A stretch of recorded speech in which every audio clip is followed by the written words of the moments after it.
on this subject. We have the CFPB director nominee, Mr. McKernan. He will be squeezed in among 4 nominees, and we will have 75 seconds to ask him what he thinks his job will be if he is confirmed as CFPB director, while Trump and Musk try to kill the agency. We will also hear from Mr. Pulte, the nominee for director of the Federal Housing Finance Agency, or FHFA. I've got some real concerns that President Trump's plans for our housing finance system will raise housing costs for American families, and that Mr. Pulte, if confirmed, will be the one to carry out those plans. FHFA oversees Fannie Mae and Freddie Mac, which helps make sure that families can afford home mortgages. FHFA has helped run these multi-million-dollar companies, but now a group of Trump's billionaire friends are pushing to privatize Fannie and Freddie so they can make billions of dollars for themselves. And in the process, they could jack up costs for people trying to buy a home. This could end up as another Trump administration giveaway for his cronies, great for billionaires, terrible for hardworking people. We also have Mr. Kessler, who has been nominated to a key national security position, responsible for administering and enforcing export controls that are critical for advancing our economic and national security. And we have Mr. Moran, nominated to serve as the president's chief economic advisor, responsible for formulating objective analyses on tax policy, tariffs, and more. Now, I can stretch my 5 minutes in only so many directions, so I'll be submitting many questions for the record, as I'm sure many of my colleagues will be doing, both Democrats and Republicans, and I trust we will not bring anyone to the committee for a vote until those questions have been answered in full. I look forward to hearing from all of you today and appreciate your having this hearing. Thank you, ma'am. I will now swear in the nominees. Will you all please stand and raise your right hand?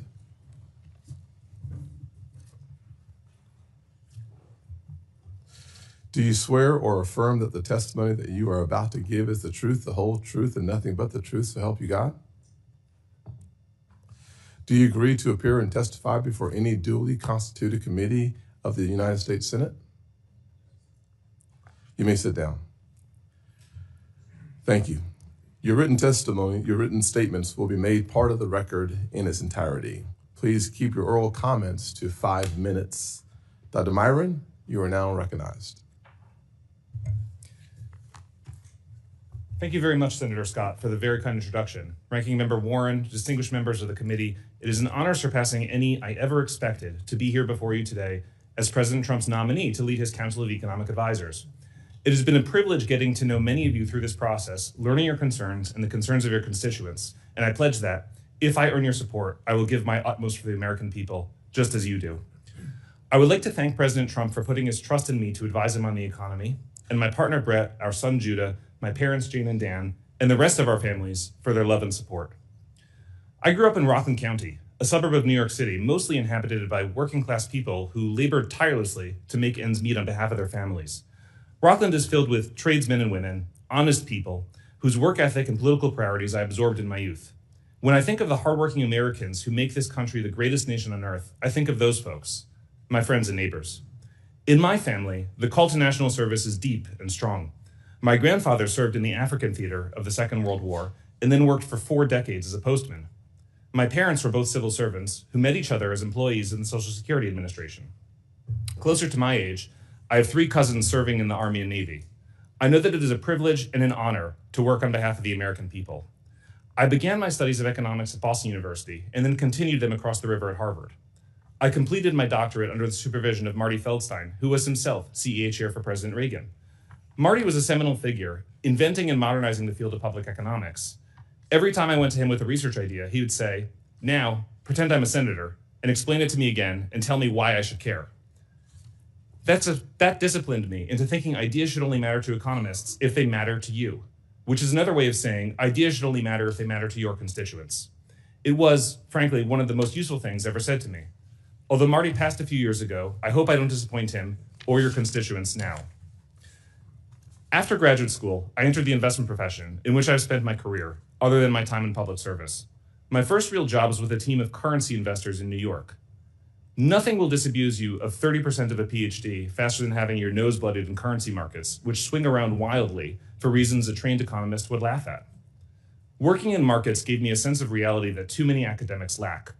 People joke that academia proceeds one funeral at a time because there's little to discourage academics from holding on to bad ideas. In markets, if you persist in remaining wrong, you can blow up your portfolio, your career, and your firm.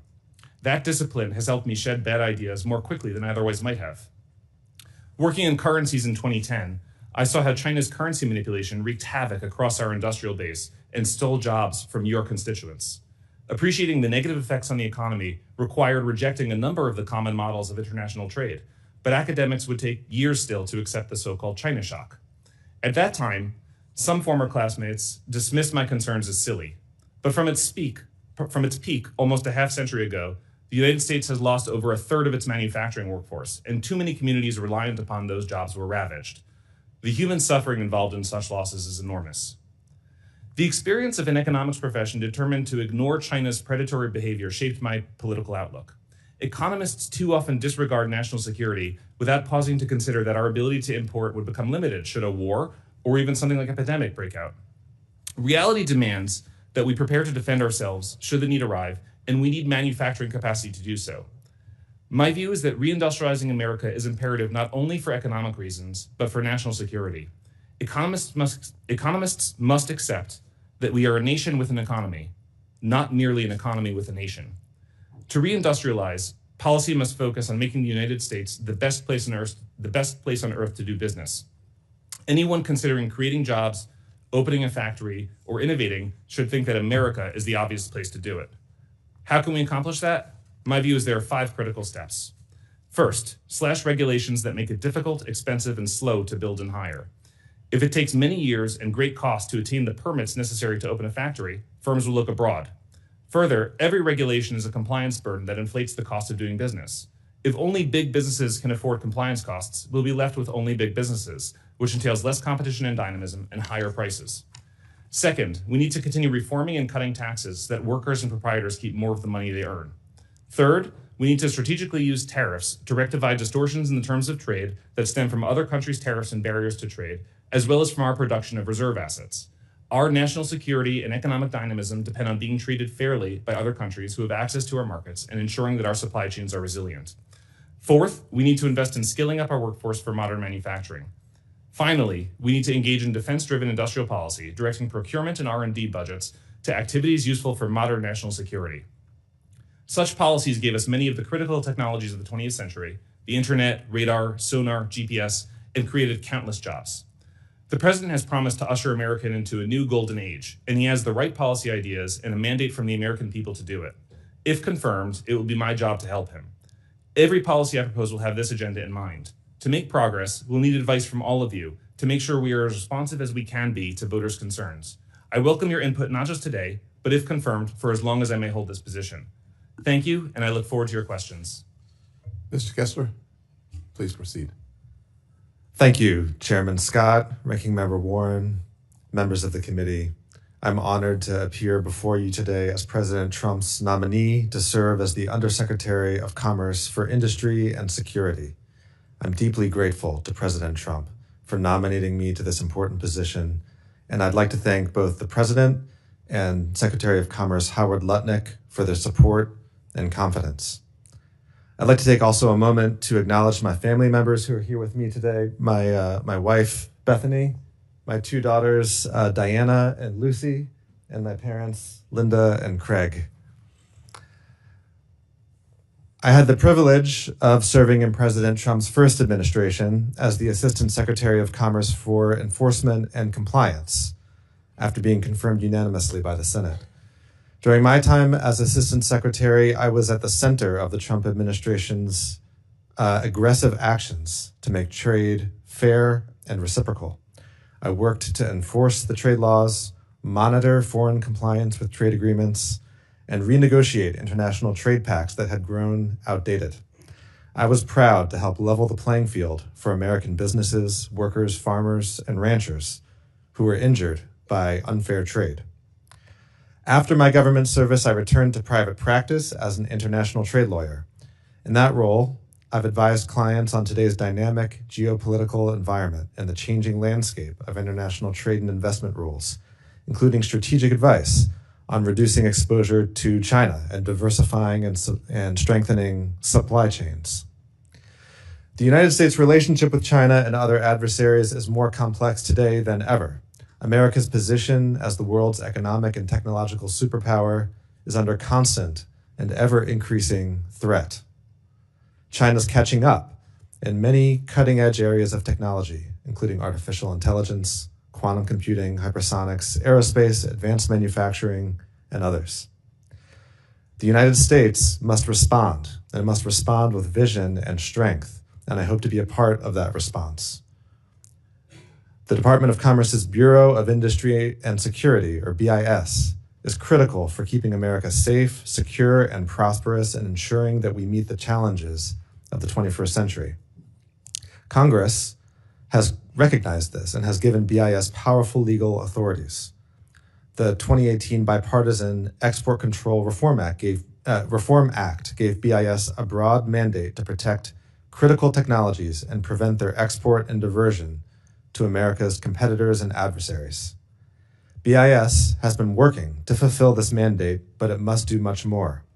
BIS must adapt and keep pace with our adversaries, who are ever more sophisticated.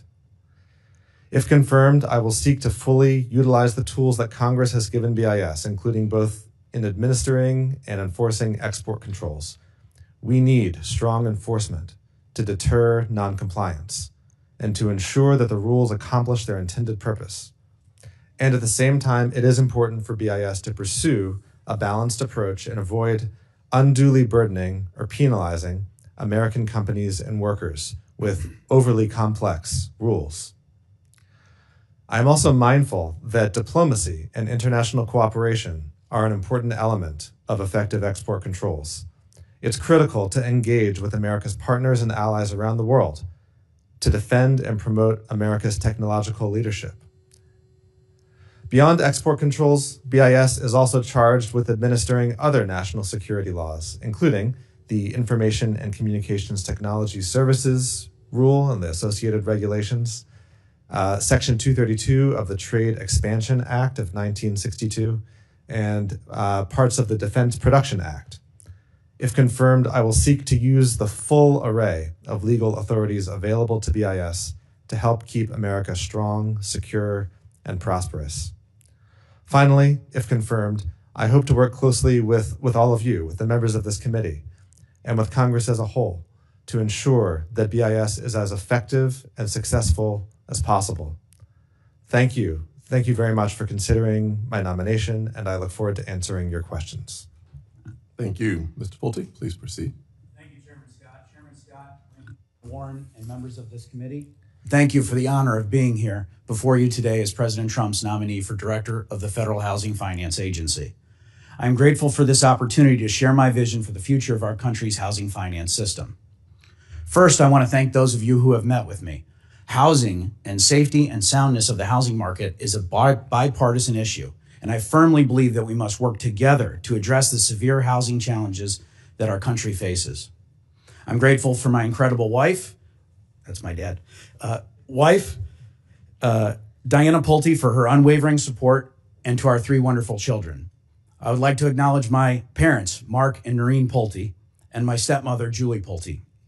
I especially want to thank President Trump for entrusting me with this nomination and for President Trump's commitment to restoring the American dream of homeownership. My connection to housing began at a young age. While many children spent their weekends at sporting events, I spent my weekends on home building job sites with my father and my grandfather. From the ground up, I learned every aspect of housing, whether it was cleaning job sites, assisting in construction, or helping sell homes. From an early age, I developed a deep passion for home ownership and putting a roof over people's heads. This passion remains my driving force today, and it would guide my work if confirmed as FHFA director. After working for others, I founded my own firm to invest in and manage small businesses. Over years, I've led multiple companies and managed thousands of people.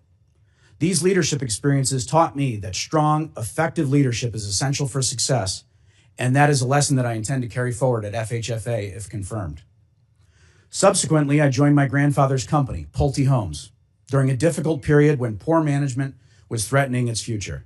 I stepped in and worked with dedicated partners to revitalize the company. Today, Pulte Homes is more than 3 times the size from when I stepped in, and our efforts have ensured that the company continues to provide housing for hundreds of thousands of Americans. I have seen firsthand the devastating consequences of bad policy on housing and the economy. In 2008, the housing crash nearly destroyed our family's legacy housing company. In 2020, as a director of Pulte Homes, I witnessed how COVID-19 pandemic placed an enormous stress on the housing finance system. If confirmed, my number one mission will be to strengthen and safeguard the housing finance system. Safe and sound housing markets are the foundation of American homeownership. Additionally, we must ensure that the limited home inventory in this country goes to Americans. Under President Trump's leadership in his first term, Americans were able to realize the American dream of homeownership through Fannie Mae and Freddie Mac. And to that end, while their conservatorship should not be indefinite, any exit from conservatorship must be carefully planned to ensure the safety and soundness of the housing market without upward pressure on mortgage rates. In a nation where I have been given so much, I am committed to giving back. Over the years, I have contributed millions of dollars to families facing foreclosure and other critical needs, including but not limited to keeping people's utilities on and helping pay people's monthly mortgage payments to prevent foreclosure. During COVID, I launched Bailout Humans, part of Twitter philanthropy, to deliver real relief to families at risk of losing their home. I also started the nonprofit Blight Authority with Democrats and Republicans to remove dangerous buildings in underserved communities. Our efforts to remove blight lowered crime, arson, and drug activity. I believe all families should have the opportunity to raise their children in safe neighborhoods and safe homes. President Trump is a builder, and under President Trump's leadership, we will usher in the golden age of homeownership. It is time to begin building again in America. We stand at a pivotal moment in history, and I promise to approach this role with humility, dedication, and a commitment to President Trump's vision for this nation, ensuring that the dream of homeownership becomes a reality for as many Americans as possible. Thank you for your consideration, and I look forward to your questions. Thank you, sir. Mr. McKernan. Thank you, Mr. Chairman, ranking members, and members of this committee for this opportunity to appear before you today. It is a profound honor to be nominated by President Trump for this position, and I welcome this opportunity to advance the president's pro-growth agenda and his work to enhance excellence and accountability in government. My wife, Sapna Sharma, is here with me today. 7 years ago, we met here on the Hill when we were both starting out as congressional staffers. Today, we have 2 little ones, 2 little boys, and a third on the way. And together, she and I hope to instill in our children a shared love of this great country. I'm also supported today by my parents, Patrick and Victoria McKernan, who are here from East Tennessee, and my mother-in-law, Krishna Sharma, my brother, Paul, and his wife, Kenzie. I am forever grateful for their love and support. Over the last 2 years, I have served as a member of the FDIC's board of directors. During that eventful time, the FDIC navigated the second, third, and fourth largest bank failures in its history and the ensuing market stress.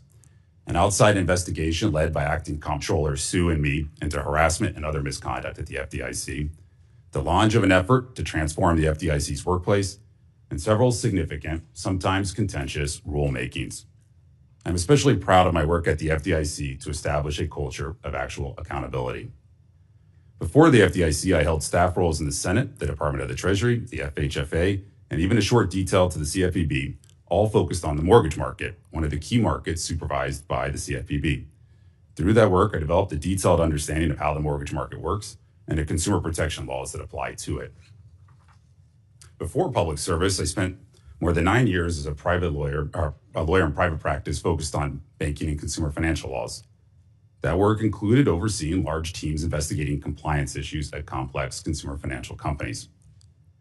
My legal career started just as the 2008 financial crisis was beginning. Watching that crisis unfold left me with an enduring conviction that we must have a financial regulatory system that works for everyday Americans. Consumer protection is critical to that end. All too often, however, the CFPB has gotten in the way of its own mission. It has acted in a politicized manner. It has pushed beyond the limits of its statutory authority. It has seized opportunities to expand its jurisdiction and its power. It has offended our basic notions of fairness and due process when it is regulated by enforcement. And it has harmed consumers through higher prices and reduced choice when it has failed to strike an appropriate balance between the costs and the benefits in prescribing new rules. Now, even if you don't agree with that view, it is clear that the CFPB suffers from a crisis of legitimacy. This must be corrected if the CFPB is to reliably do what it's supposed to do, look out for the American consumer. To that noble end, the CFPB needs to be made accountable to our elected officials, and its past excesses need to come to an end. If confirmed, I will fully and faithfully execute the law. Under my watch, the CFPB will take all steps necessary to implement and enforce the federal consumer financial laws and perform each of its other statutorily assigned functions. But the CFPB will do this by centering its regulation on real risk to consumers and by focusing its enforcement on bad actors. Thank you for your consideration. I look forward to your questions. Thank you both, all, for being here with us this morning, and frankly, the last two for saving 1 minute and 58 seconds combined. So I really appreciate that. It's good news. I'm not sure what you'll do with it, but thanks so much for that. Let me start my questions with Dr. Myron. Dr. Myron, obviously, your predecessor, Dr. Bernstein, advocated for extreme policies like the Green New Deal and, frankly, the spending bills, the American Rescue Plan. First bill out of the chute, $1.9 trillion, I believe led to the 9% inflation that we experienced in the summer of 21. How will your recommendations differ from your predecessor? Thank you, Senator. One of the core principles of economic management of the economy is that economic policy should, as economists say, lean against the wind. That means that when the economy is in a rut, policy should support it with some stimulus to get it out of the rut, to boost employment and stabilize, and stabilize the economy. And when the economy is soaring, well above potential where it could be, that policy should hold back a bit, right? Now, if you look at what happened, the story of stimulus and throughout the COVID experience, when Congress passed the CARES Act, the output gap, the size of the hole in the economy, was about 10% of the economy, right? The size of the CARES Act was roughly similarly sized, so that was appropriate. By the time we get to the American Rescue Plan, the output gap is just about narrowed. It's only about a percentage point of the economy. So following it up with another stimulus package of roughly similar size was an economics 101 style error. And of course, the inflation that we experienced was problematic. My advice, if confirmed, will be to follow the traditional wisdom of leaning against the wind. Thank you for being succinct. Dr. Byron, as you know, I'm a huge fan of the opportunity zones. And I think that when you think about the overall housing issue, I think opportunity zones could play a significant role. Thoughts? Thank you. I agree. And President Trump is indeed a strong supporter of opportunity zones, and for good reason. The best available studies to date indicate they've spurred a significant investment into less privileged areas, fast approaching $100 billion, and reached a larger share of the nation's low-income communities than any comparable program over such a short period of time. Indeed, opportunity zones are now reflect 20% of all market rate apartment unit developments nationwide in recent years, in contrast to only 8% before TCGA. We're talking hundreds of thousands of new units. We need more research on opportunity zones and more action extending opportunity zones to help address the housing affordability crisis. Thank you. Mr. Kessler, you and I had a great conversation. I really appreciate your willingness to serve.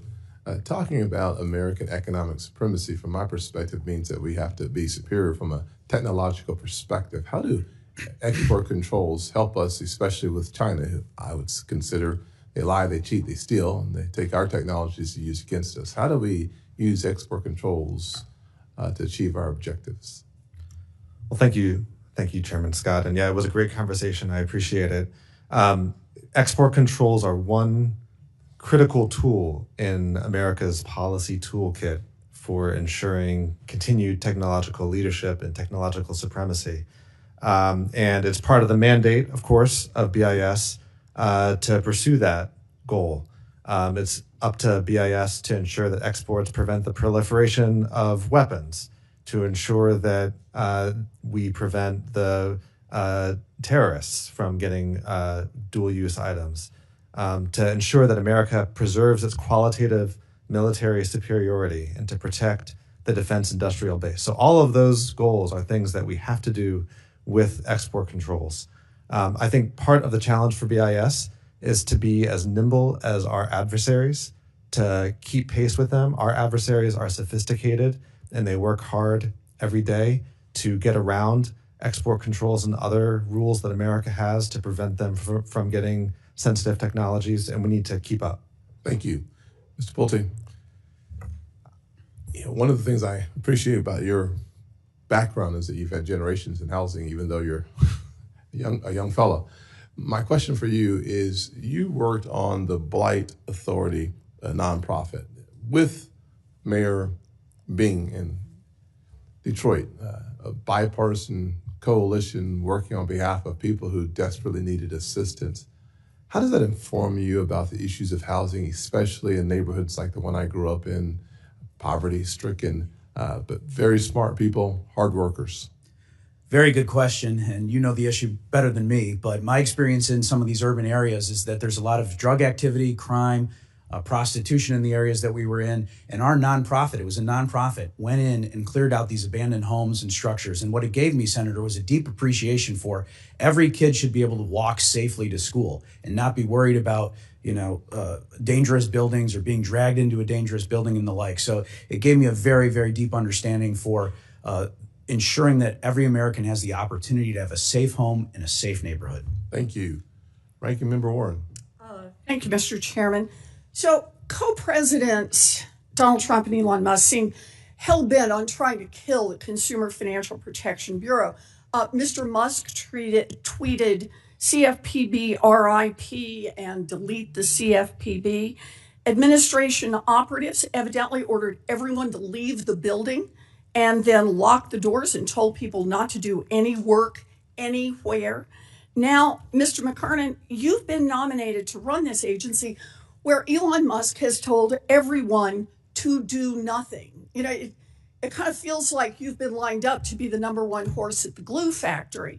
So I just want to start with some basics here. Mr. McKernan, would you agree that running an agency means carrying out the core functions of that agency laid out in law? Yes, as the director, you are tasked with some very specific statutory responsibilities. Those are mandatory, not optional. Okay, well, let's talk about what it means then to follow the law. Congress writes the law, the executive branch carries out those laws, and the judicial branch is there to tell them if the administrative branches overstep their authorities. It's kind of basic schoolhouse rock, separation of powers stuff.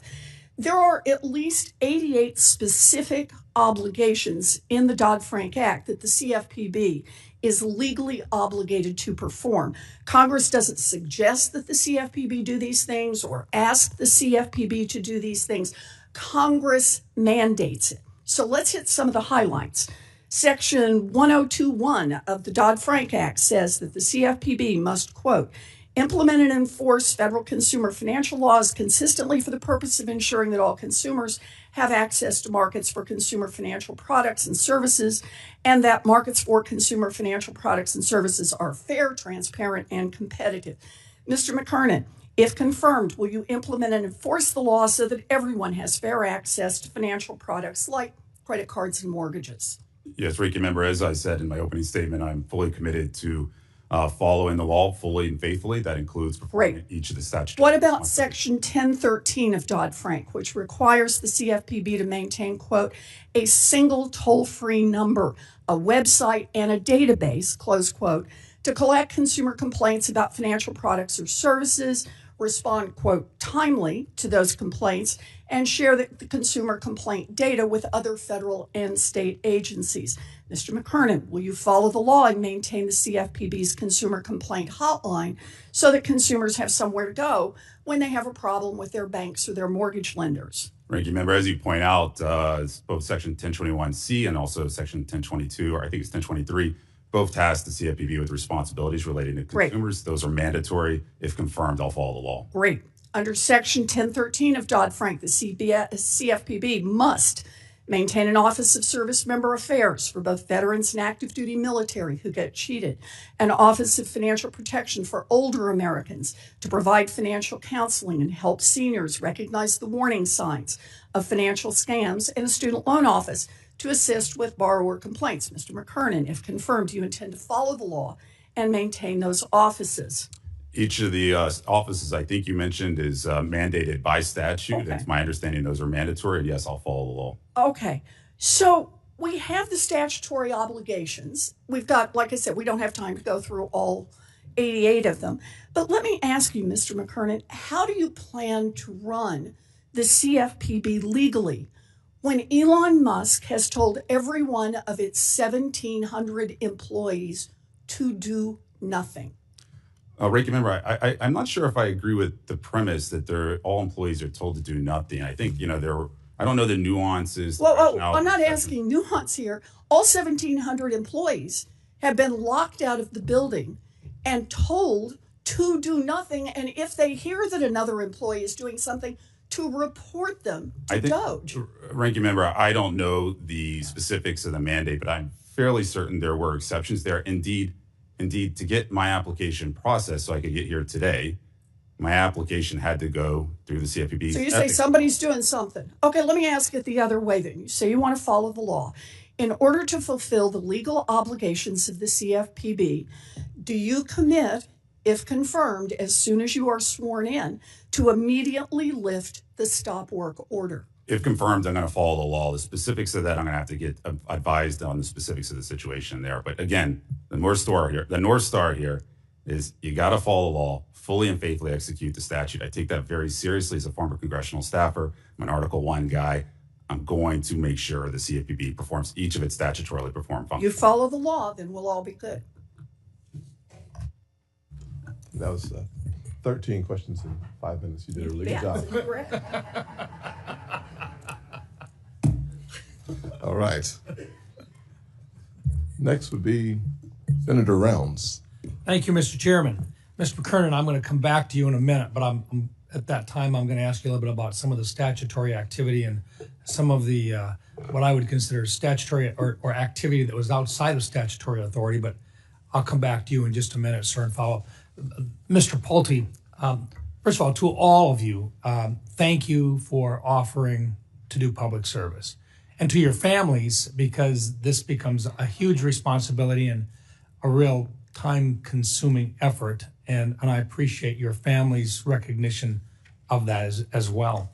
Mr. Pulte, since the global financial crisis, a robust private credit risk transfer, or CRT, market has been a key reform supported by Republicans on this committee and members of both parties.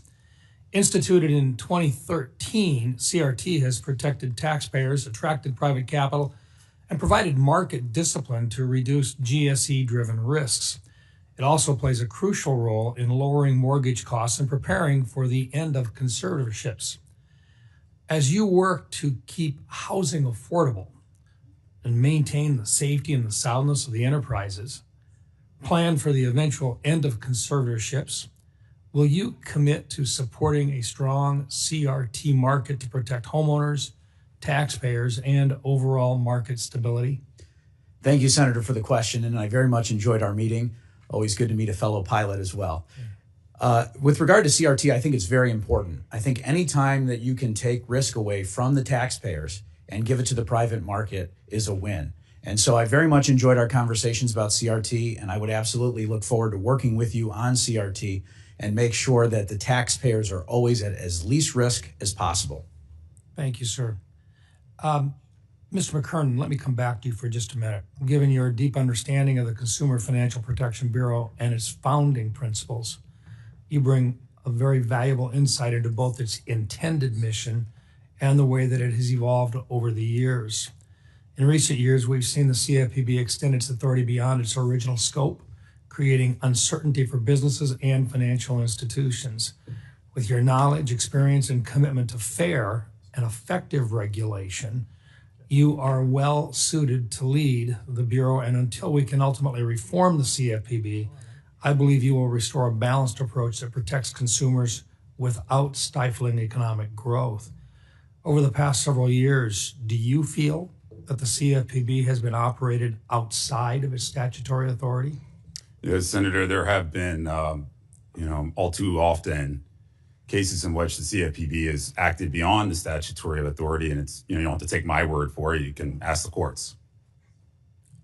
Once confirmed, what will be your first priority? So I think the way I think about my approach to the CFPB is we've got to refocus it on its mission. We need to right size it, make sure that we have an efficient CFPB, and we need to reinstate some accountability to our elected officials. A big part of the CFPB's problem has very little accountability either to Congress or to the president. I think that's part of the reason we've had these recurring episodes of the CFPB pushing the limits. I think it's really important that we instate some accountability. Mr. Kessler, the U.S. has spent years tightening export controls on AI chips, yet we just witnessed what may be the most consequential AI export violation in history. In October of 2024, we saw reports from the New York Times that TSMC produced hundreds of thousands of controlled chips for Huawei. This wasn't smuggling, it was an enforcement failure of the Biden administration that could have been avoided by basic due diligence. What will be your approach to setting future export control policy, and how will you improve enforcement and close compliance loopholes? Well, thank you, Senator, for the question. This is obviously a huge concern, both the instance that you mentioned and every instance of China's advancing technology in AI and in semiconductors.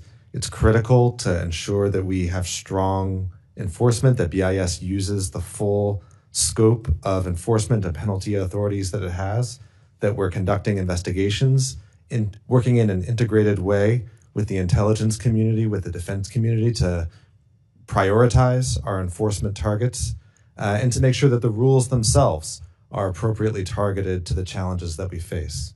So I hope to work on that if confirmed. Thank you, sir. Mr. Morale, I can't leave without at least addressing you and saying I really appreciated our opportunity to visit. Would it be fair to say that one of the best things we can do for the American public, consumers, farmers, ranchers, businessmen, is to bring down the price of interest, or the interest price in this country? Thank interest you. rates. Thank you, Senator. I couldn't agree more that would be profoundly important, not just for all the folks that you mentioned, but for all Americans who are pursuing the American dream. Thank you, sir. Thank you, Mr. Chairman. Thank you, Senator Rounds. So next will be Senator Reed. Thank you very much, Mr. Chairman, and thank you, gentlemen. Mr. Pulte, when we were in the office, I asked about your support for the Housing Trust Fund, and you asked to have a chance to look more deeply into that, and I presume you've done that. The Housing Trust Fund is particularly important along with the Capital Magnet Fund because they're the only federal programs that build housing specifically for the lowest income Americans, and they are suffering homelessness at significant rates. So let me follow up. Will you commit to support the Housing Trust Fund and the Capital Magnet Fund? Thank you, Senator, for the question. I very much appreciated meeting with you and talking about affordable housing. As you know, that's also a very big passion of mine, and I look forward to working with you on that if confirmed. As you know, those are in the statute and the law, and I have every intention, and I will follow the law, and I will follow the statute. I would hope robustly, too, by ensuring that they're properly funded and deployed aggressively. And I would mention, too, that I think one of the opportunities is to see where is that money going? Are we using the money as wisely as we can? And I think now having a housing and mortgage person in charge of it, we look forward to, if confirmed, going in and seeing where that money is being spent and making sure that as many homes are being built as possible through these funds. Thank you. Mr. McKernan, Senator Warren has touched upon this, but the Military Lending Act is a legislation that on a bipartisan basis I introduced along with Senator Nelson and Senator Talent of Missouri.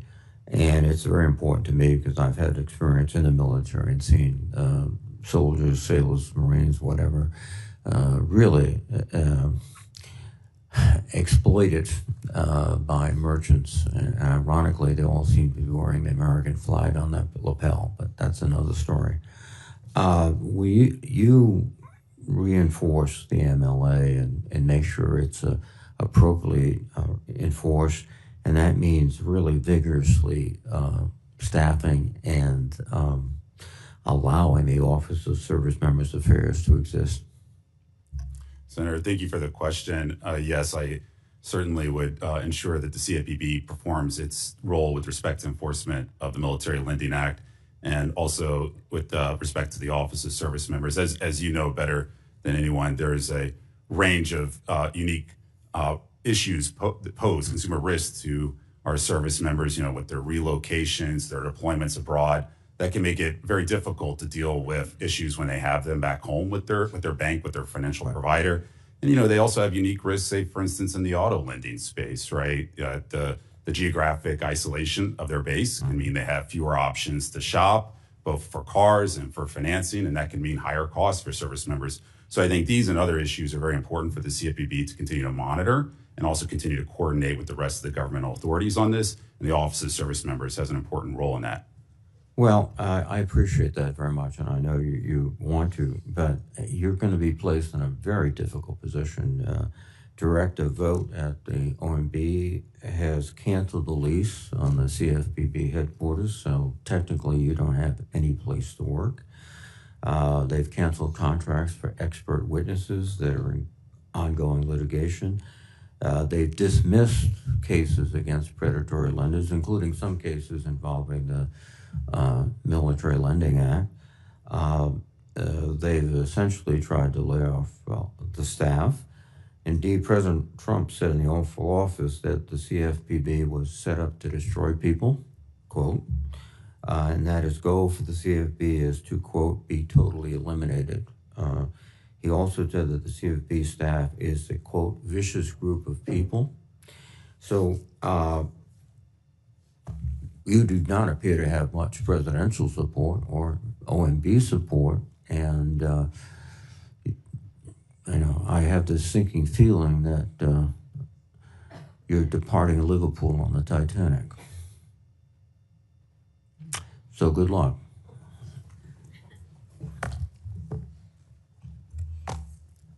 Thank you. And you left 20 seconds on the table. Thank you, sir. I'm going to yield it back because I'm sure my colleagues can use it. Thank you. Senator Tillis. Hello, Mr. McKernan, and I'm going to come to you, but to all the nominees, congratulations. You should take it as the honor that it is. I hope to get to some of you all, but Mr. McKernan, you're the sort of person that other people on the panel should appreciate, because I suspect you're going to get most of the questions. I think some people would suggest that you lack experience. So I typically don't try to reduce things to yes or no answers, but I'd like to get some yes or no's with maybe a quick sentence on a couple of things, because people say you just lack experience for the job. I disagree. Do you hold an undergraduate degree in economics as well as a JD? Yes, Senator.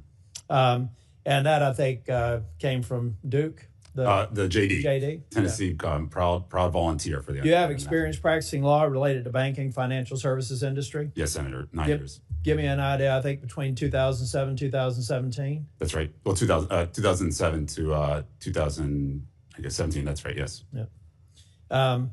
Do you have experience working on fair lending, consumer protection law involving areas such as Truth in Lending Act, the Real Estate Settlement Procedures Act, the Fair Debt Collection Practices Act, and the laws governing unfair, deceptive, and abusive acts or practices? Yes, Senator, did quite a bit of that work in private practice. And obviously in my 6 or 7 years focused on the mortgage markets. And then I oversee the enforcement committee at the FDIC, which includes a number of those laws. Mm-hmm. Do you have experience interpreting consumer financial protection laws? Yes, Senator. Any examples?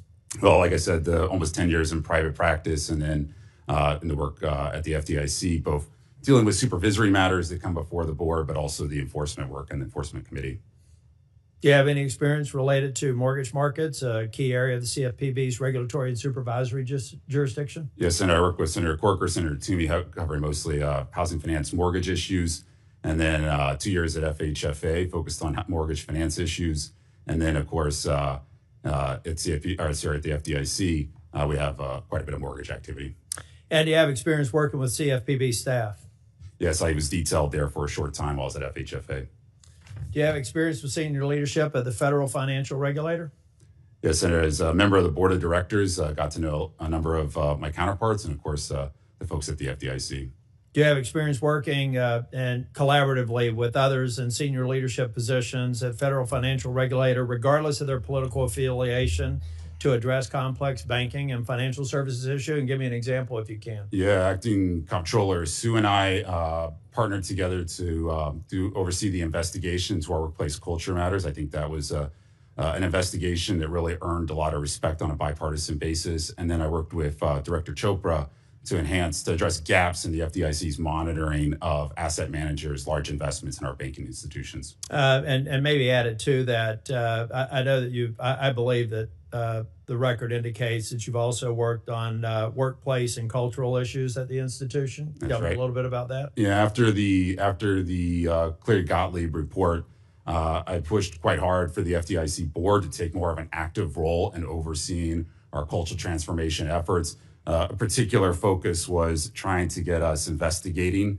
some of the allegations of misconduct involving senior executives that had been identified by Cleary Gottlieb. That unfortunately it was about 5 months of debate, but we did eventually get those investigations started. You think the CFPB is a prudential regulator? No. Good answer. Mr. Pulte, I may come back to you, Mr. McKernan. Mr. Pulte, I had one question for you because of your deep experience in construction. I hear a lot of people talk about we need more inventory for affordable housing.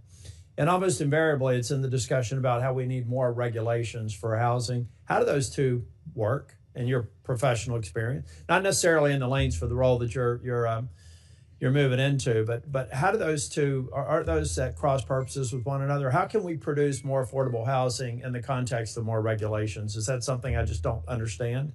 Thank you, Senator, for the question. They're almost inversely related, as you pointed out. But obviously the regulations in some ways exist for a reason. I would say, depending on the municipality, if you look at like the state of Texas, for example, a lot less regulation than, for example, California in some cases. I think one of the beauties of President Trump is that he is laser focused on slashing useless regulations. And I expect him to continue to be doing that. And if confirmed as FHFA director, I'll be looking to do everything that we can while also following the law and the statute. Thank you, Mr. McKernan. Is rulemaking by enforcement an effective way to conduct regulation? No, Senator. Can you give me an example of one example of why that's a bad thing? Well, it offends our basic notions of fairness. And again, you don't have to take my word for it. You can look to the courts on this. One of the most perhaps egregious examples of the CFPB was where a mortgage servicer, they retroactively applied a new rulemaking that was 180 degrees opposite the prior agency's rule. They applied that rule retroactively beyond the statute of limitations. And when the DC Circuit panel looked at this case, when they looked at this, when they're on appeal, this is a panel, not just one judge, the panel said this, quote, violated bedrock principles of due process, this retroactive application beyond that. This is what's got to come to an end at the CFPB. Thank you. I look forward to supporting all of your confirmations. On behalf of the chairman, Senator Warner. Thank you, Senator Rounds. And I think Mr. Pulte just kind of maybe put the core of everything we're talking about. You know, I'm for getting rid of useless regulations as well.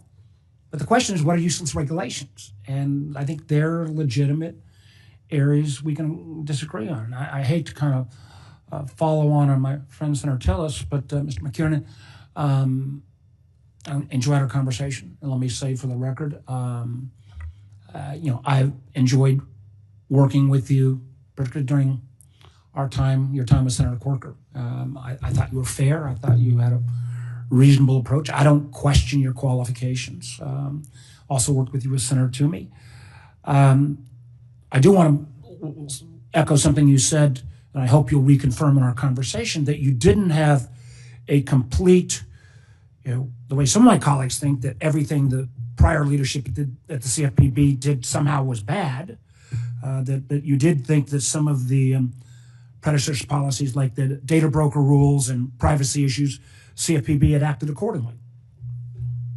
Well, Senator, one thing I do commend Director Chopra on was his work to increase our attention on some of the very significant policy issues posed by data collection, whether it's data aggregators, data brokers, and there's privacy issues here.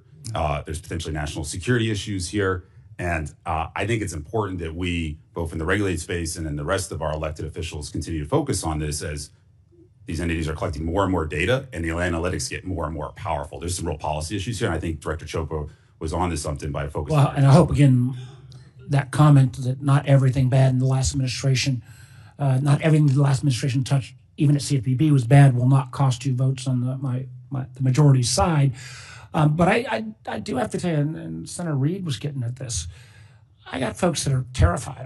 Had a lady call the other day, didn't know whether she'd get money out of her bank anymore because of fear of consumer protections. I had somebody who had a mom scam for $80,000. I am hugely afraid of OMB Director Vogt's attempt to, frankly, terrorize, traumatize the federal workforce. And Senator Reid gave the question. I'll give you a chance to answer it. You're an independent agency. I remember very well how you were created, and it was a negotiation with then Senator Shelby, and it was frankly the Republican friends who said, let's not have it a new agency, let's put it under the funding cycle of the Fed. But are you going to be able to stand up to Director Vogt? You got to enforce the law. Senator, I'm going to enforce the law. That's my commitment to you. That means performing each of the statutorily assigned responsibilities for the CFPB. And I will just say that, I think my record speaks to my willingness to assert my point of view, and I'm not going to be, Well, again, but this is going to be, this is the nub. I share Senator Warren's view that, nobody elected Elon Musk and his Doge bros. But you're going to have to stand up to this, and would you acknowledge, again, and Senator Warren may have missed this, where the nominee actually acknowledged that under Director Chopra, good things occasionally happened.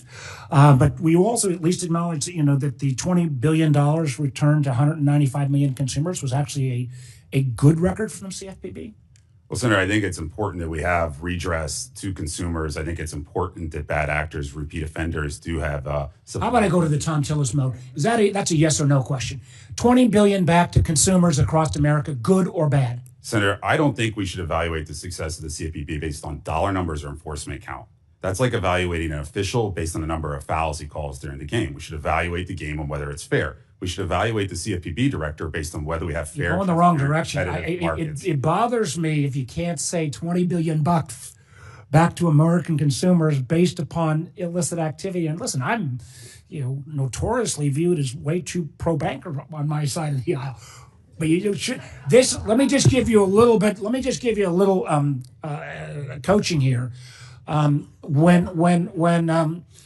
my Republican colleagues tried desperately to get the ODNI director to acknowledge that Edward Snowden was a traitor, and the nominee couldn't bring herself to say those words.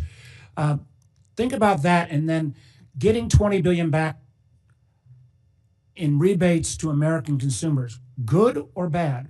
Senator, it is very important that we have customer redress as part of the remedies. That's one important just in its own right. You've got to make customers whole when they're harmed. You also have to keep the playing field level across market participants. And if bad actors are able to keep ill-gotten gains, then that gives them a competitive advantage. Just say yes. Restitution is good. But I am not going to get in the practice of evaluating the success of the Bureau based on dollar numbers. But the way we measure, I agree. The number of fouls called is not. But if there is a process, do you think part of that $20 billion was inappropriately returned? Were the institutions cheated out of that money? On restitution, I'm not aware of any that was. Okay, so then the answer would be yes. I just would like one last. I didn't get to you, Mr. Pulte, on we talked about GSE reform, and Mr. McKiernan it is a gnarly issue. Do not do this quickly for a tax pay for the reconciliation bill. If we're going to do an explicit guarantee, it's got to be paid for. Last point, I appreciate Senator Rounds, and there was a minute and a half given back. I noticed. I'm not going to go the whole minute and a half. You're pushing it a little bit. But I would just refer ability here. So, Mr. McKiernan, as you look at the CFPB and you look at adequate staffing and right sizing, I would go back again to the Inspector General. Inspector General, what's this? 30 seconds. Inspector General concluded after the Signature Bank collapse that one of the reasons the FDIC screwed up in delays in supervisory activities was because there were shortfalls in terms of personnel at the agency. I hope you would take that lesson from the OIG at FDIC in your current job before you go willy-nilly and look at the workforce at the CFPB and bring the chainsaw approach. Thank you. And with that, Senator Kennedy. Mr. Pulte. Yes, sir. The Biden administration allowed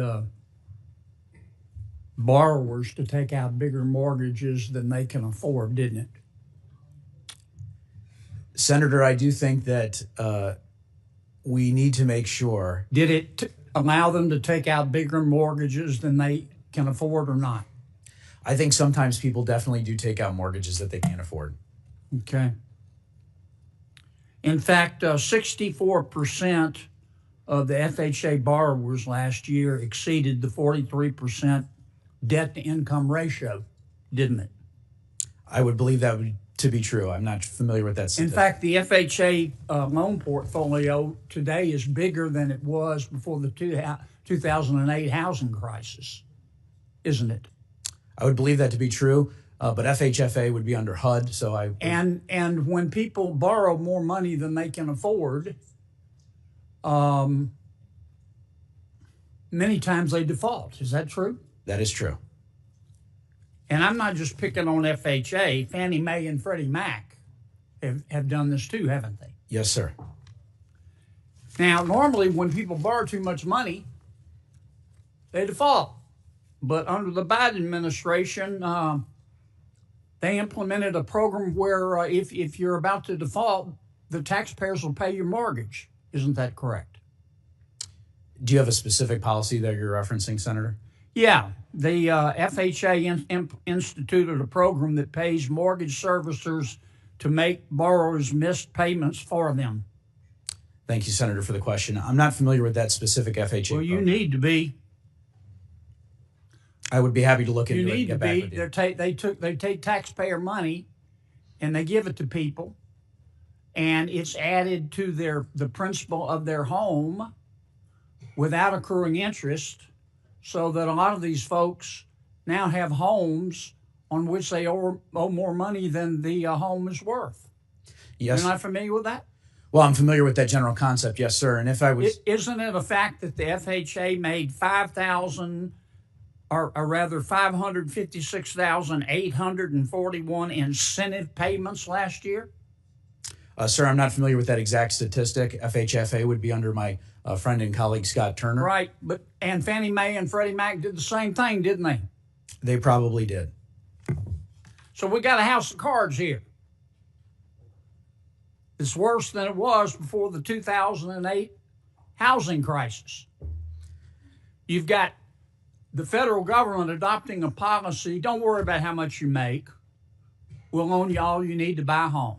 And then when folks get in trouble, the federal government says, don't worry about it. We'll make your payments for you. So you won't default, or you won't have to sell your home. That's one of the reasons housing prices are so high, isn't it? In many ways, yes, sir. And I think that safety and soundness is absolutely critical. Are you going to fix that? I'm going to work day and night, sir. Yes, sir, to work very strongly. I'm going to adopt the Tillis rule. Is that a yes or a no? I will absolutely work on that issue, I promise. I mean, this is absurd. Now, I want everybody who can afford it to own a home. Yes, sir. But if you start giving away money and giving away homes, we're going to have another housing crisis. We can't let that happen. And the numbers are worse today as a result of the Biden administration than they were in 2008. Are they not? I'm not sure which numbers you're specifically referring to, but inflation is way up. I'm referring to the accurate numbers. I believe that the last 4 years have been extremely challenging. Well, I appreciate all that, but don't start talking like a bureaucrat. You're not confirmed yet. We got a problem here. You got to address it. Yes, sir. And I will be laser focused on this issue. And Dr. I can't see that for Dr. Moran. One of the best ways to get down prices is to deregulate, isn't it? Thank you, Senator. I do agree that regulations prevent production, and if we can remove regulations, we can get more production. Well, I'm hoping that you and Russ Vogt will focus, among other things, on deregulation. Now, I know everybody's talking about DOGE and immigration and the war in Ukraine and the Super Bowl, but meanwhile, people are still suffering from high prices. Very predictable, because when you have inflation and you get it down, that's disinflation. But the housing prices, or the high prices, still remain. It's not President Trump's fault. That's just the way it works. Now, we can make those prices go down, but we have to go into a recession, wouldn't we? That's one way, isn't it? Senator, I got 30 seconds. That's one way, isn't it? Yes, it's not. Well, but you let Warner go on like a he was wild as a March hare. I'm still letting you go on for a little bit, but okay. Now you're 47. My point is one of the ways to get prices down is to start deregulating. That's a much better way. And I'm hoping the White House is going to get you and Russ Vogt to focus on it. I agree. Removing barriers to the abilities of firms to produce will get them to produce more stuff, lower prices. My work here is done. And with that, Senator Cortez Masto. Thank you, I think. First of all, to the panelists, thank you for your willingness to do this at this point in time. It is important that we have people there that understand the background experience of the agency that's needed, but you also have the experience. And welcome to all your family members that have to sit through this. Let me start with you, Mr. Pulte. Can I kind of want to put it back. We got off the rails there for a minute, and I saw you struggling there, and rightfully so. Let's talk about the agency that you are actually nominated for, which is the Federal Housing Finance Agency, not FHA, which you have no control over, but I appreciate you trying to answer those questions. But I do know this, and thank you for meeting with me, because we had a great conversation. And we talked about the fact that under the Federal Housing Finance Agency, there was a comprehensive review of the federal home loan banks. And this is something that I have been following and is important for me and in my state, because we have a housing crisis, particularly affordable housing or workforce housing crisis. And I'm curious now if you've had the chance to review it, and which recommendation from the comprehensive review do you plan to support and implement? Thank you, Senator, for the question. I very much enjoyed meeting with you as well. As you know, the state of Nevada has been very important to our family over the years. The family's legacy company's probably built over 10,000 homes in Nevada. So very much appreciated meeting with you, and think very highly of your staff as well. They care about this issue very deeply. With regard to some of the things that we talked about, I was able to look at some of the material that you prepared. I believe very strongly that we need to follow the law and the statute, particularly as it relates to the federal home loan banks. This is something I also talked about with Senator Warren when I was in her office, was, will the statute and the law be followed? And I think it's very important as it relates to the federal home loan banks. A lot of times people forget about the federal home loan banks because they're so focused on Fannie Mae and Freddie Mac. And I would absolutely work with you on that, and I look forward to doing that. So let me ask you this. Do you support requiring the federal home loan banks provide more than 20% of their net income for affordable housing and community development? Thank you, Senator, for the question. I know this is something that you and your staff feel very passionately about, and I would absolutely continue to work with you on it. As it pertains to this issue, I will follow the law and follow the statute, and be open-minded with anything, including ideas that you have on this matter. But in terms of that question, I'd like the benefit of getting inside of the organization first, if confirmed, and then be able to give you a better answer to that question. Thank you. Mr. McKiernan, again, appreciate the opportunity to talk with you. Let me ask you a couple questions about the CFPB. Unfortunately, in Nevada, we rank second in financial fraud, and a high percentage of that fraud are seniors.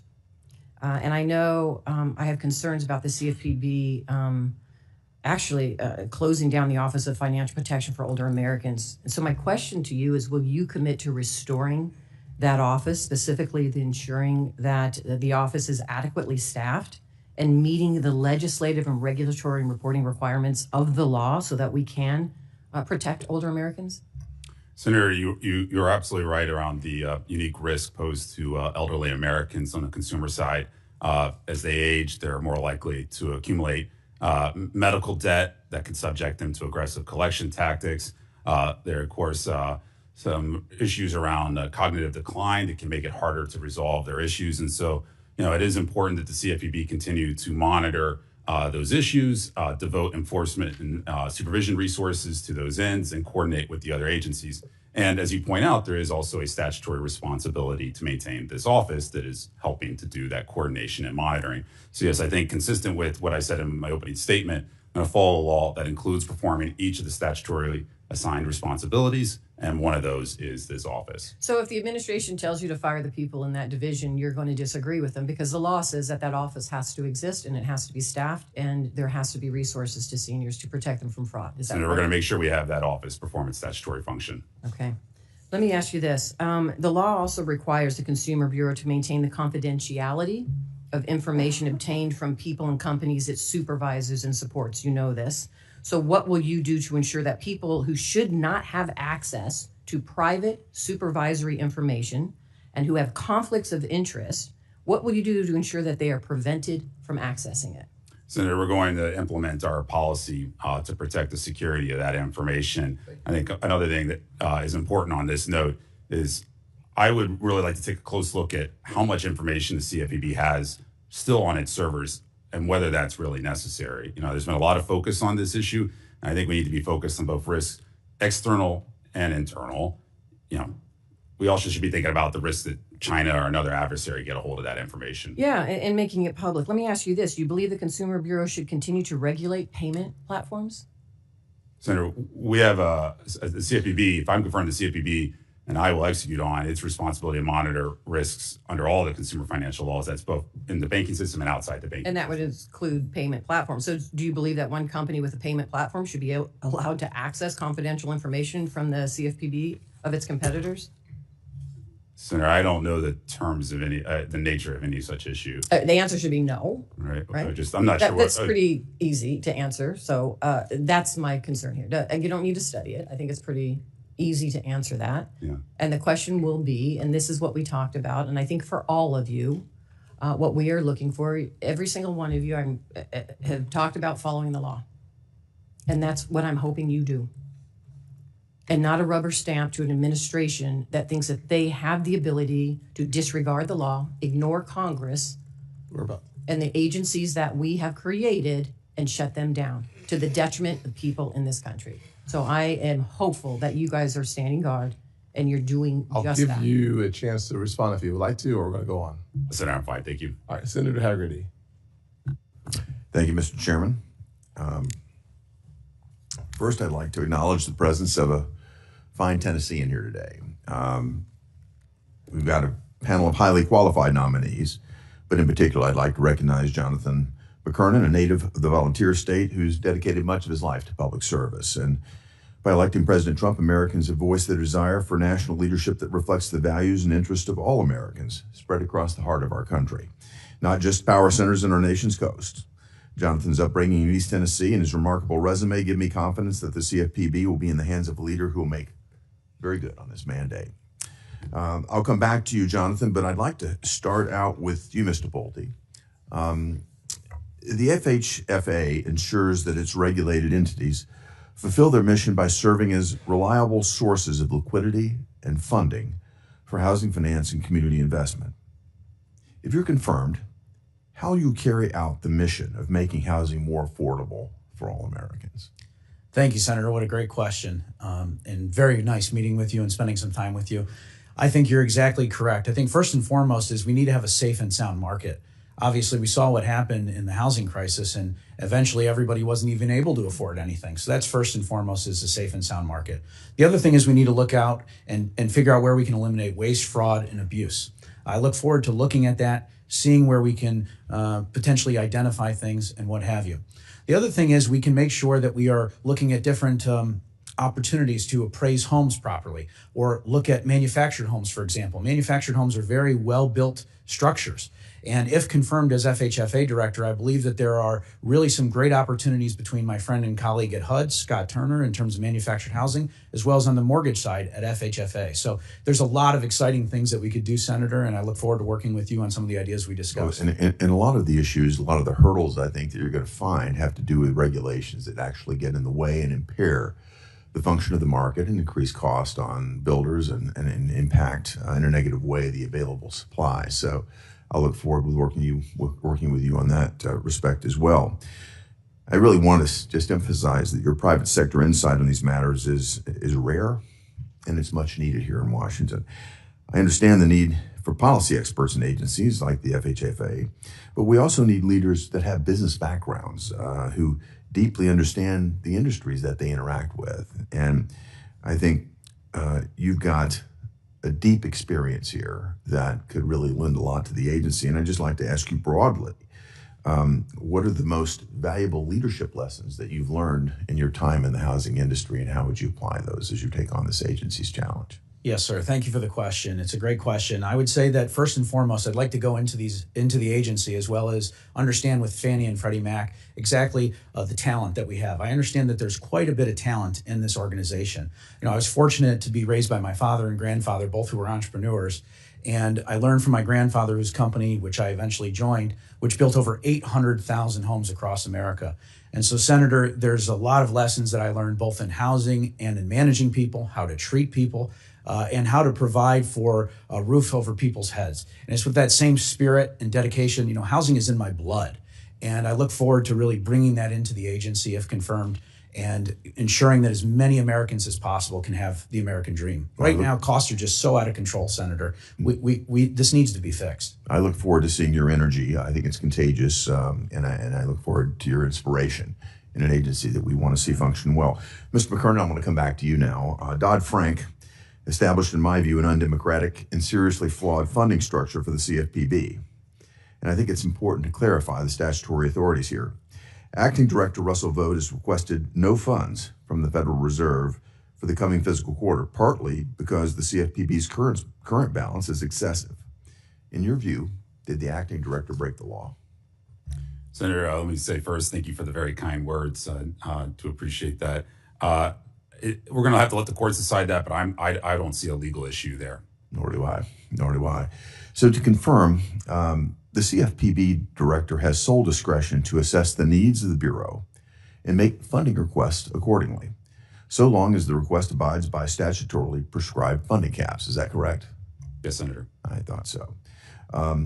So Acting Director Russell Vought isn't doing anything unlawful or unusual. In my view, he's simply exercising the authorities given to him by the Democrats who architected Dodd-Frank and the CFPB's funding structure in the first place.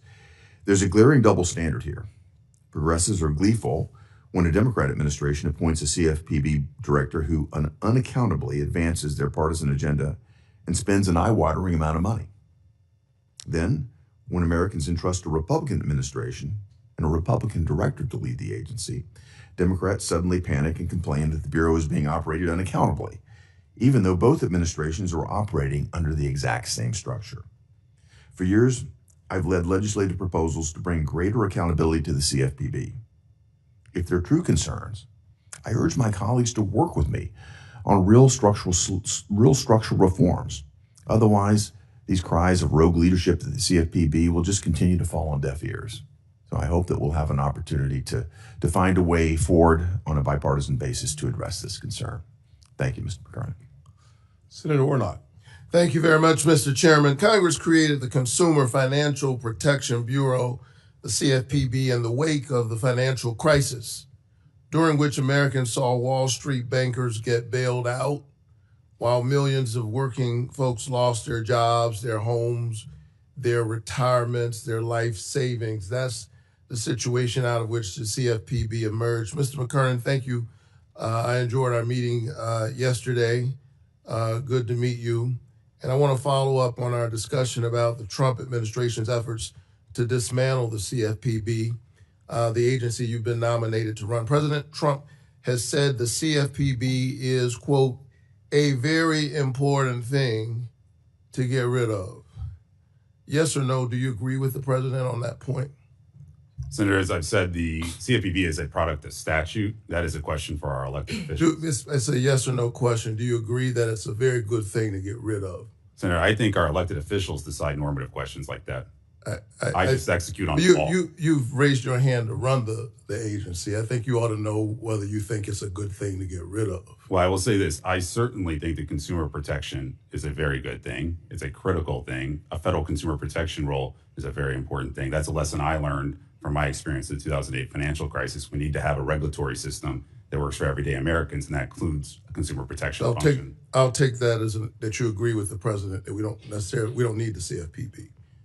We need consumer protection, but not the CFPB. Is that your answer? We need to have a strong consumer protection function. So President Trump and Elon Musk have basically gotten rid of the CFPB, which is why the question is so urgent.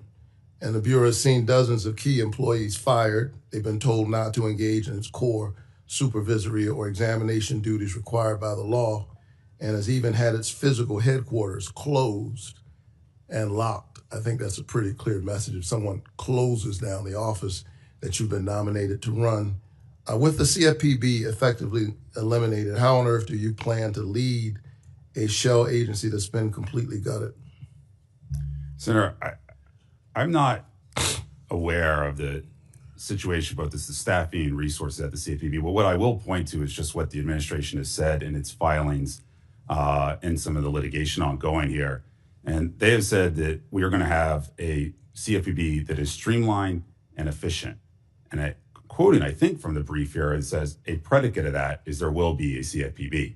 Again, though, this is a question for our elected officials. My job is to follow the law and execute on my mandate. In the last 3 months alone, the CFPB has received more than 80,000 complaints from Georgians, with the Bureau currently seeking resolution to more than 40,000 of those complaints. With the CFPB shuttered by President Trump and Elon Musk, what's your plan to ensure that the Bureau resolves those 40,000 pending complaints from my constituents in Georgia? Senator, like I said, the consumer complaint function is a statutorily required function. That's in 1021C. And so my mandate, if I'm confirmed, is to fulfill faithfully, fully that statutory mandate. Mr. Pulte, when we met in my office, thank you very much, Mr. McKernan. When we met in my office, we discussed the issue of appraisal bias and the disturbing trend of homes with Black or Latino residents being systematically valued less than homes with white residents. This is pretty well documented. And, this is discrimination that denies these families the wealth and home equity they've worked hard to earn. As I said to you in my office, this is real money. You think about the value of the most important asset that most people have, literally to have its appraisal depend on who opens the door is unconscionable. And we agreed that data on home appraisal bias is economic data, and that you are a proponent, you said, of transparency and publicizing such data. Do you still believe that? Thank you, Senator. My recollection of the meeting is that I would like to get inside of the agency and understand exactly what specific data you're looking at. But generally speaking, I'm in favor of all economic data being looked at before saying whether or not something should be released. Having said that, transparency is a hallmark of what I've done. And as it pertains to appraisals, especially with the populations that you're talking about, my experience in Detroit is very relevant. And I very much understand the issue, and I would look forward to working with you if confirmed. So under the Biden administration, the Federal Housing Finance Agency, which you've been tapped to lead, helped lead an interagency working group to address appraisal bias and provide more public data on the issue to shine a light on this problem. Should FHFA continue to play a role in addressing appraisal bias? I think that's a yes or a no answer. Thank you, Senator. Appraisals are absolutely critical, and if confirmed, I look forward to working with you on that issue and understanding. It's good to hear your answer. I just want to make sure that I respect the time. When HUD Secretary Turner sat in my office, he said that he expressed genuine interest in learning more about appraisal bias, but on his first day as secretary, he deleted all public-facing information about HUD's previous work to tackle appraisal bias. Mr. Pulte, if confirmed to lead FHFA, will you commit to maintaining all data, publications, and other materials concerning appraisal bias on the agency's public-facing website? Thank you, Senator, for the question. Again, I'd like the benefit of getting inside of the agency. I'd like to work with you on this. I'd like to work with your staff on this. I know this is something that you're very passionate about. You know, my family's legacy company is based in Georgia. Atlanta's been very good to our family. I'd love to come and take you up on your offer to visit your church. I'd very much like to work with you on this, but I'd love the benefit of being inside of the organization before giving you definitive answers one way or the other. Thank you. Thank you. Senator, who's next? Thanks. Thank you, Mr. Chairman. Mr. Pulte, I'll start with you since you wore such a great tie this morning. I couldn't be more proud of President Trump to nominate you. Your background, your experiences are perfect for this job, the insights that you bring to it. You might know that under the Biden administration, they enacted some policies that I think were really bad, sent a really bad signal to working class families. Let me talk about one of them. Under the Biden administration, they changed the formula for the loan level price adjustment fee that screwed families with good credit scores to subsidize more families with bad credit scores. And I wonder what message does that send to people who work hard, who pay their bills on time, who are doing all the right things? What message would that policy have sent to them? Thank you, Senator. It's a great question. Loan level price adjustments, pricing is essentially what I view it to be. I believe generally should be priced on risk. Now, having said that, I think that it's something that I'd like the benefit of, if confirmed, going into the agency, understanding it, understanding specifically with the data inside of the agency before I give you a definitive answer on what, if anything, should be done. But generally, I believe that pricing should be done on risk. That's how we avoid another 2008 or housing crisis, is we got to ensure the safety and soundness of the housing market. Yeah, fortunately, the Biden administration, on the way out the door, they ended the policy in December. But I hope that we never allow something like that to happen again. I mean, it's a bad signal to send to hardworking families who do the right thing, and that they would be punished for it. So I appreciate your commitment to look at that and make sure that we don't bring back bad policies like that. Dr. Moran enjoyed our visit in my office a few weeks ago. As you know, this week Apple announced its plans to invest $500 billion in the United States, creating over 20,000 jobs, especially in advanced manufacturing. I wonder, what role do you think that the president's tariff policies played in that announcement? Thank you, Senator. And yes, I very much agreed the opportunity to discuss these issues with you in your office. I think the president's policies played a very large role in such an announcement.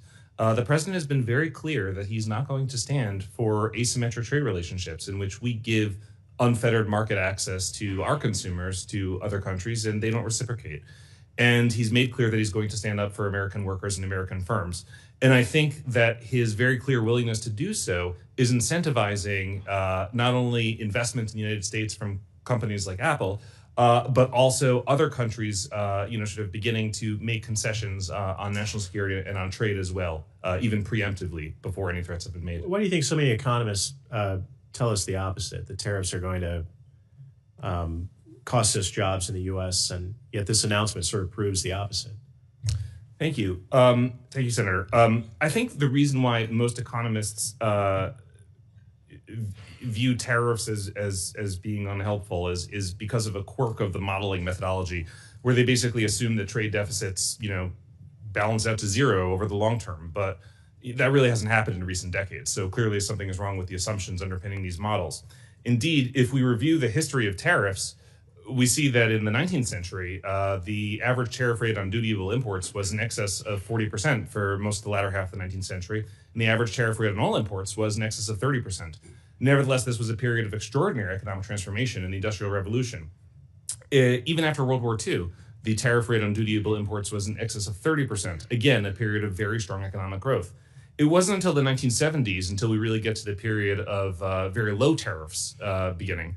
And coincidentally, that coincided with the reduction in growth rates. Now, I don't want to claim that correlation is causation, but nevertheless, the historical record is very clear that the American economic story has seen periods of high tariff rates coincide with extraordinary economic success. So there's nothing in the historical record that would say that it's impossible to have a fabulous economy with high tariffs. Those jobs were either going to go to China or the United States because President Trump and these policies are coming to the United States. So it speaks for itself, and I'm very proud of that. Really quickly, Mr. Kessler, Communist China has built too many weapons using stolen American technology, and BIS oversees export controls, which are supposed to stop the PLA from getting its hands on sensitive technologies like bioweapons, ingredients, or cutting-edge chips. But career bureaucrats over the years at BIS have rubber-stamped deals for decades to send some of our most important technology to China. What can you do to stop that? Well, thank you, Senator. I will not rubber stamp deals like that, and I will make sure that we scrutinize any request along those lines very carefully and make sure that every action that we take is consistent with our national security priorities. Thank you very much. Look forward to working with you on that. Mr. Chairman, I yield back. Thank you. Senator Smith. Thank you, Chair Scott and Ranking Member Warren, and thanks to all of our panelists for being here today. I appreciate that, and your families also welcome. I'm going to start with Mr. McKernan and then get to Mr. Pulte if I have time. The Trump administration, Mr. McKernan, the Trump administration and Republicans in Congress have repeatedly attacked the CFPB and challenged, even undermined its legitimacy, branding it as this rogue partisan agency that is out of control. President Trump and Republican colleagues, and I think even you, have said that the CFPB faces a crisis of legitimacy. And yet it seems to me that this crisis is caused by people all the way up to the president undermining legitimacy of the CFPB and then declaring that it's not legitimate. This is a bit to me like an arsonist starting a fire and then yelling fire. So, Mr. McKernan, you are in an unenviable position. You have been nominated to lead an agency that your bosses have said should be killed off. Elon Musk has been said that the CFPB should rest in peace. And I have to say, I listened to your responses to Senator Warner, and it also bothers me that you couldn't say straight up that returning $21 billion in money stolen from American consumers, you couldn't just say that that was a good thing. So I want to dive in on this a little bit. Do you think that requiring $80 million in illegal overdraft fees to be refunded to service members and veterans was a rogue action or a partisan action? That was something the CFPB accomplished. Senator, I'm not sure which action you're pointing to there. Well, the CFPB required $80 million in illegal overdraft fees to be refunded to service members and veterans. If they were illegal overdraft fees, then certainly they needed to be refunded. Yesterday, you and I spoke about Wells Fargo, one of the largest banks in the world. The CFPB required them to compensate consumers for the harm they incurred when their houses had been foreclosed on and vehicles repossessed through no fault of their own. Is that a rogue action or a partisan action, do you think? If there was illegal conduct there, then certainly the enforcement action is supported. I just don't know the facts of that case. So you can't say that you trust that the CFPB had the correct finding there? On that particular case, I've not looked at both sides of it. Okay. When we spoke yesterday, you told me, I asked about the many lawsuits that are pending before the CFPB and what you thought would happen to them. And you assured me that you would review these lawsuits. We are just learning during this hearing that the CFPB just dropped a bunch of lawsuits, including the one against Capital One, which was for ripping off consumers to the tune of $2 billion by steering consumers, their customers, to lower interest-bearing accounts. So during this hearing, I guess Elon Musk or Russell Vought or whoever is in charge is saying that they're going to drop these lawsuits. And how do you respond to this? I mean, this makes me question, like, who's really going to be in charge of the CFPB if this is what's happening while your nomination is being considered? Sir, Senator, I'm not sure I understood the question. My question is, who's going to be in charge here? Senator, if I'm confirmed, I'm the director. Well, it's not clear to me because at the moment that we're sitting here talking about you taking on this responsibility, Russell Vought or others are dismissing lawsuits that you just told me you were going to have the opportunity to review before they were dismissed. Mr. Mr. Pulte, I want to follow up on a conversation that you and I had about the rising cost of housing, something that I appreciated our conversation. A big driver of this rising cost is the cost of insurance caused by extreme weather events, all these terrible storms. In Minnesota, working families are struggling to manage almost a 40% increase in home insurance rates. And Minnesota is pretty lucky compared to other states like California and Florida, where hundreds of thousands of homeowners have been dropped from their insurance. So I want to ask you, I think this is putting a huge financial risk on families. Could you talk to me a bit about how you think the rising cost of home insurance and the lack of insurance availability, what impact that has on affordability? Thank you very much, Senator. It's a great question. In the state of Minnesota, we have mutual friends, and our family's legacy business has done a lot of work in Minnesota over the years, and you guys have really done a lot of good things in Minnesota as it relates to affordable housing. With regard to your question on insurance, the FHFA is somewhat limited in terms of its jurisdiction. I will just make a general comment, however, that the cost of insurance is insane in this country. And to the extent that FHFA can play any part in thoughtfully reducing insurance costs, which I'm not so sure it's totally within our jurisdiction,